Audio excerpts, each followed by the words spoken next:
Kitetse, quando saírem. Deuteronômio, capítulo 21, do versículo 10 até o capítulo 25, versículo 19. Este estudo é muito importante. Faz parte dos últimos ensinos didáticos de Moisés para o povo antes que eles entrassem na terra prometida. Este é o segundo dos 3 últimos discursos de Moisés. Os judeus chamam cada porção estudada de paraxá.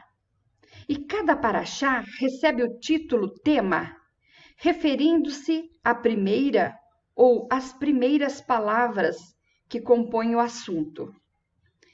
Então, esse assunto, Kitetse, quando saírem, ele começa em Deuteronômio, capítulo 21, verso 10, e termina em Deuteronômio 25, verso 19. Dentro dessa paraxá, destas porções, tem vários temas e vários assuntos que Moisés aborda, mas referente ao mesmo sentido, quando vocês saírem. Então, toma cuidado com isso, toma cuidado com aquilo, nós vamos ver no decorrer aí. Moisés tratará do assunto ligado a Kitetse quando saíres. Nesta primeira parte do ensino, ele tratará sobre o perigo que os soldados correm quando saírem à guerra, porque ficam exaustos, fora de casa, muito tempo e carentes. Lógico, né? Todo ser humano, podendo ser levados pelo desejo da carne e se meter em jugo desigual, casando-se com mulheres que não são da vontade do eterno Deus.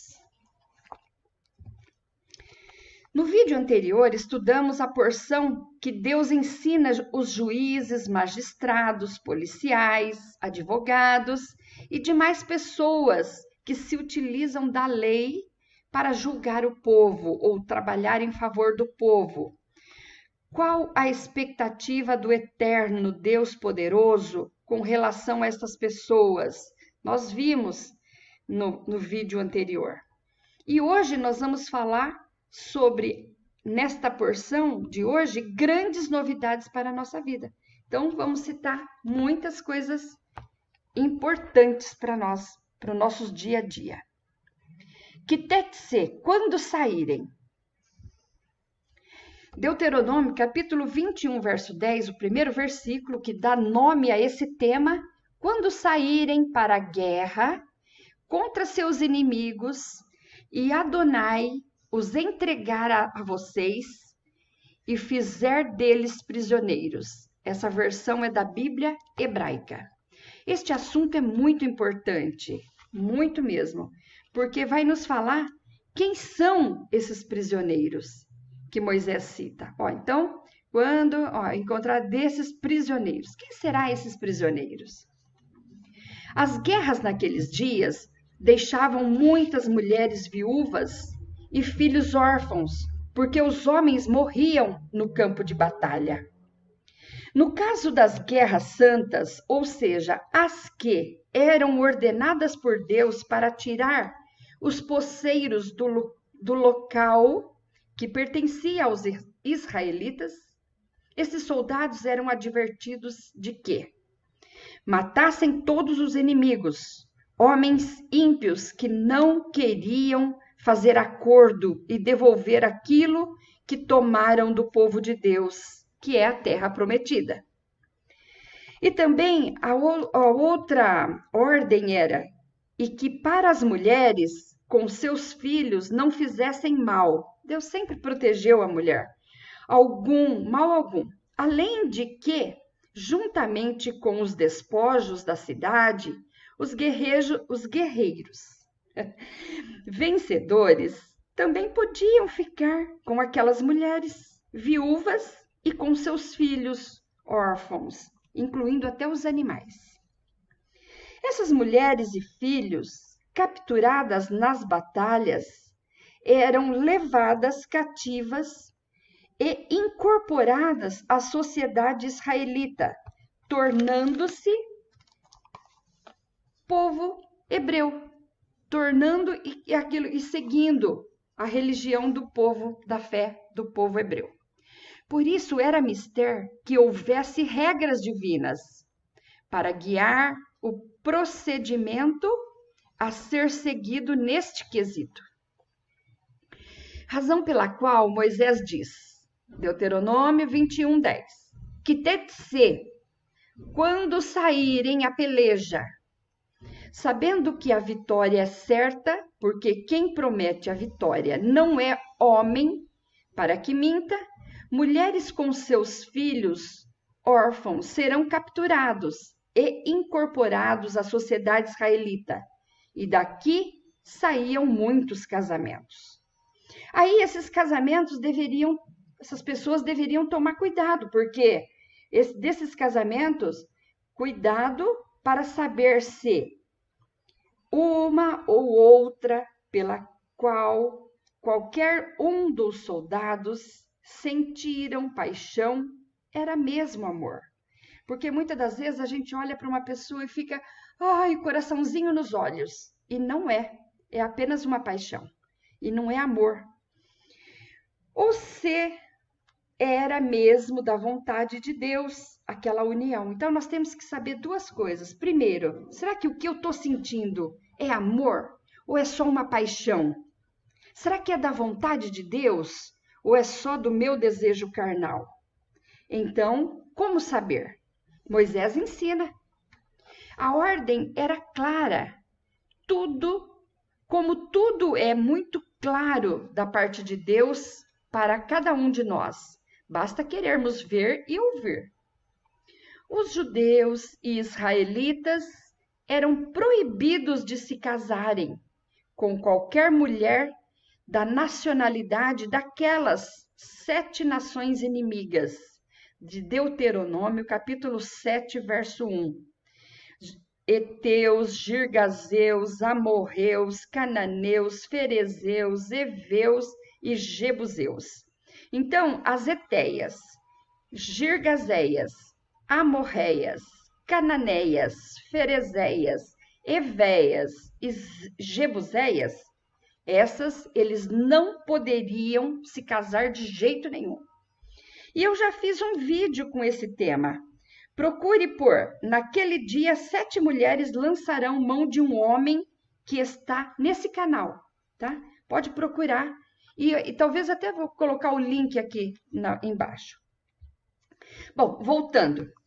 E por que Deus não queria a união entre os seus filhos com aquelas mulheres? Porque elas tinham costumes pagãos e não queriam e nunca quiseram aceitar os mandamentos do Deus eterno e todo-poderoso. Deus, então, proíbe que os filhos dele se unam a elas para que o paganismo não entre no meio do seu povo, porque Deus odeia a idolatria por qualquer coisa.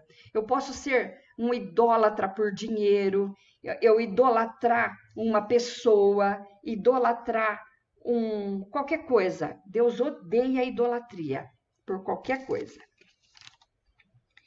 Nunca idolatre nada para não se tornar abominável aos olhos de Deus.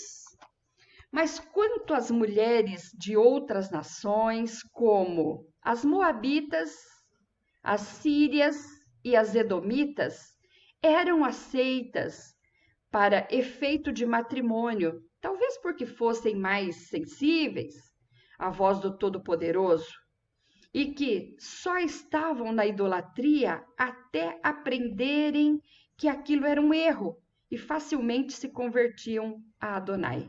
Lembra de Ruth, a moabita? Pois é, ela se converteu ao judaísmo, né? A religião da sua sogra. Deus sabe fazer distinção entre quem tem coração de pedra e quem tem coração voltado para a palavra. Então, ele sabe qual coração que é mais doce e maleável para aceitar a palavra e aquele que não vai aceitar. Ele conhece por antecedência a nossa palavra antes que ela saia da nossa boca. Bom, então, porém, sejam cautelosos. Esse é o recado. Quando saíres, sejam cautelosos. E para nós, não será assim também? Obedeçam o que digo. É Adonai falando por intermédio de Moisés. Entre as pessoas cativas da guerra, haviam mulheres. Então, ele fala assim, olha, Deuteronômio capítulo 21, verso 11. Quando um de vocês ver uma mulher que lhe agrade entre os prisioneiros e se sentir atraído por ela e desejar que seja sua mulher. Então, essa versão é da Bíblia hebraica. Haverá mulheres bonitas de corpo e alguns de vocês, ao vê-las, estando tanto tempo fora de casa e carente, poderão se atentar para uma qualquer e desejar. Então, é Moisés sabendo muito bem o que estava falando. Aliás, nós não sabemos. E se uma palavra dessa é tão verdadeira, é porque quem disse foi Deus mesmo. E desejando não poderia ficar. Bom, então ele via aquela mulher e desejou ela. Aí não poderia ficar. É esse termo que se usa hoje em dia, mas teriam que contrair matrimônio, para não haver promiscuidade no meio do povo e nem violação na ordem de Deus. Isso acontecia? Não. Não acontecia diretamente. Alguns até fizeram, mas a maioria não cumpriram esse mandamento. E por isso que sofreram horrores, horrores mesmo, porque a gente tem a opção de aceitar ou não aquilo que Deus fala.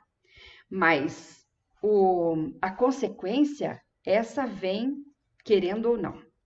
Embora, claro, nem todos obedeciam, e até os dias de hoje, nem todos obedecem, por isso pagam pelas consequências.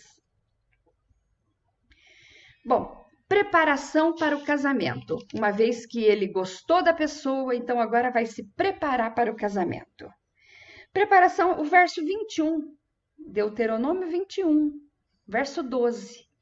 A ordem é: leve aquela mulher que você gostou para a sua casa, onde ela que vai raspar a cabeça e cortar as unhas. Ou seja, ela vai ficar naquele estado normal que as mulheres ficam mesmo quando está fazendo serviço, quando está trabalhando, tá? E não com aquela roupa de festa que ela estava, exatamente para conseguir atrair o homem, tá? A mulher cativa e desejada era escolhida na condição de esposa. Com certeza havia uma disputa entre eles para terem para si as que consideravam belas. O texto não nos mostra como estas disputas eram resolvidas, mas seja como for, um homem adquiria uma e a levava para sua casa. Chegando na casa daquele homem, aquele soldado, ela raspará a cabeça e cortará as unhas. Ou seja, fica em estado pronto para trabalho. Estava em estado de passeio, agora vai para o trabalho. Esse daí é um símbolo de humildade e corte com o mundo de fora de onde vivia. Então, quando ela cortava o cabelo, raspava a sua cabeça e cortava as unhas, ela estava dizendo: olha, eu não quero mais aquele mundo, eu agora quero me adaptar ao meu esposo, que ela acharia que ia ser, né? E até muitos casamentos aconteciam. Pois ela teria que perder a identidade mundana e se unir com fé ao seu marido, ao seu Baal, e no seu Deus, Adonai, o único e eterno. A sua antiga beleza havia terminado ali, naquele momento. E a partir de agora, sua beleza seria outra. Então, o verso 12 ainda continua. as antigas vestes eram jogadas fora, às vezes até queimadas, simbolizando o abandono da vida antiga. E recebia vestes novas, símbolo da aliança que estava firmando. E não é assim com todos aqueles que fazem parte da igreja universal, daquela igreja que, juntando todas, o Senhor tira os santos e forma uma igreja. É uma igreja dentro da igreja.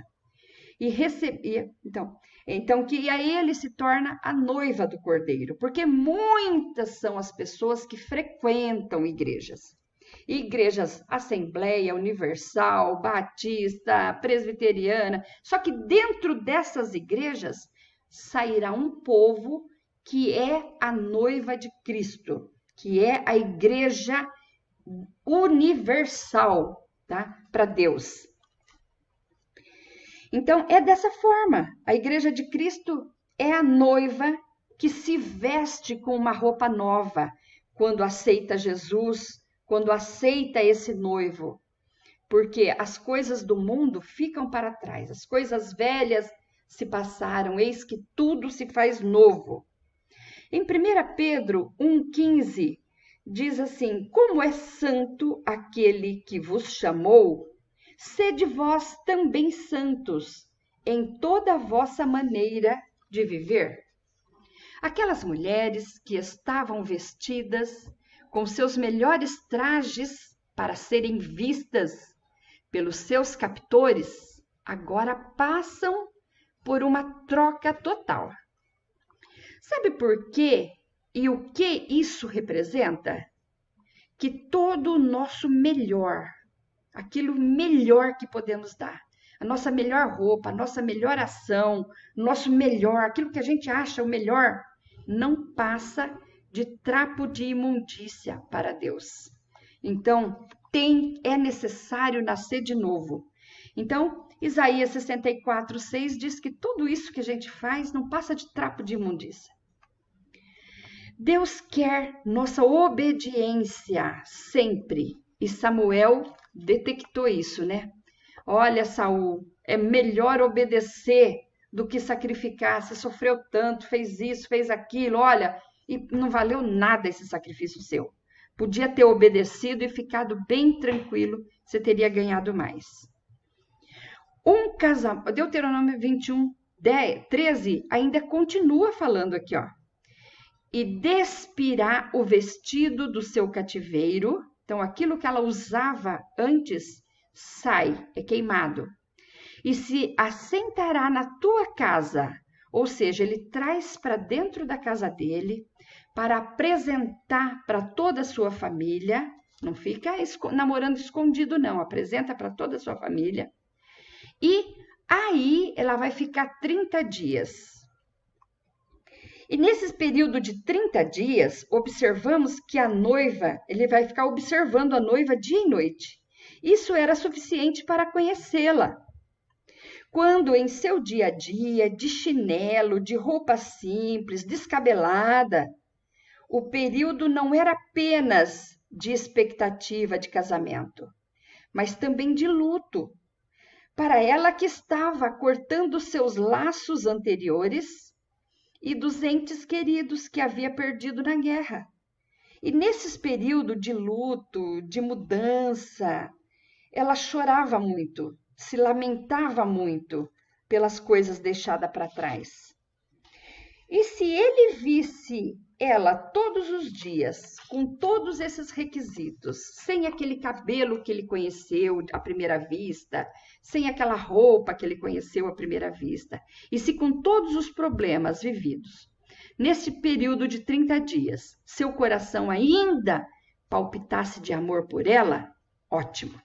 É porque era amor mesmo. Caso contrário, era só paixão. E se não, a gente não deve se casar com alguém para viver o resto da vida apenas por causa da primeira impressão ou por causa de uma paixão avassaladora. Muitos se casaram com pessoas que viu logo à primeira vista, bem vestida, bem tratada, e com unhas bonitas, mas acontece que a vida e a correria do dia a dia não permite estar sempre assim. E para suportar aqueles dias que não se vê muita beleza, só mesmo amando muito, né? O casamento então acontece. Ela já chorou, já se lamentou, e foi até chato, é chato ficar perto de alguém assim, né? O mês inteiro. E depois chegarás a ela. Esse chegarás a ela é uma forma, e tu serás seu marido e ela tua mulher. É uma forma de te falar assim, depois que você viu tudo isso, continuou amando, vai se casar com ela. Chegará a ela é um casamento. Chegou o casamento. O casamento ocorreu e agora? Havendo descontentamento, haverá separação com regras. Não sabemos quanto tempo depois esse casamento foi dissolvido. Deuteronômio verso 14 diz assim: e será que, se te não contentares dela, a deixarás ir à sua vontade, mas de modo algum a venderás por dinheiro, ou seja, não maltrate ela de jeito nenhum, como escrava, não. Nem a tratarás como escrava, pois a tens humilhado. Tá? Só pelo fato de desfazer um casamento é a maior humilhação que um casal pode passar na vida. E nesse caso aqui ocorreu essa desunião, essa dissolução do casamento. Mas nós não sabemos quanto tempo depois ou esse casamento se desfez. Alguns teólogos e alguns estudiosos chegam a concluir que a dissolução ocorrera antes do ato se consumar. Ou seja, depois que ele a viu no dia a dia, sem a roupagem de festa, viu que não era amor e a deixou livre do ato do noivado. Assim, uma vez dissolvido o compromisso, a mulher estava livre para continuar sua vida com outra pessoa. Lembra do caso de José? A mesma coisa que José ia fazendo. Ele estava noivo de Maria e, quando ele não gostou da situação, ela estava grávida, ele não gostou daquilo, o que ele fez? Eu vou embora, eu vou sair e deixo ela livre para outra pessoa, porque eu não quero. E aí o anjo parou ele, falou: opa, José, não faça isso, tá? Porque o filho que ela está esperando não é de homem nenhum, e sim do Espírito Santo de Deus. Portanto, José volta para ela, ou seja, José volta e aceita aquela criança, aceita Jesus, porque te será muito bom. José vinha de uma linhagem de Jeconias, e essa linhagem era uma linhagem com maldição, teve maldição no meio. E nenhum dos filhos de José poderia se assentar no trono por causa dessa maldição. Conclusão: José voltando, obedecendo o anjo e voltando, aceitou a Maria, aceitou o filho que estava na barriga, ou seja, aceitou Jesus, e toda a linhagem dele, aquela linhagem de maldição, foi quebrada. Então é assim que funciona. Quando eu aceito Jesus como meu Senhor, meu Salvador, e desejo segui-lo, toda a maldição hereditária que estava na minha família, na minha árvore genealógica, é quebrada imediatamente. E eu quero te pedir agora, aceite a Jesus como teu único e suficiente Salvador, e verás a alegria de ter toda a sua família liberta, quebrada essa maldição que tem de coisas dos nossos antepassados. Porque viver em união é uma bênção. O Salmo tem 133, versos de 1 a 3, fala sobre a bênção da união. Oh, quão bom e quão suave é que os irmãos vivam em união. No casamento, viu?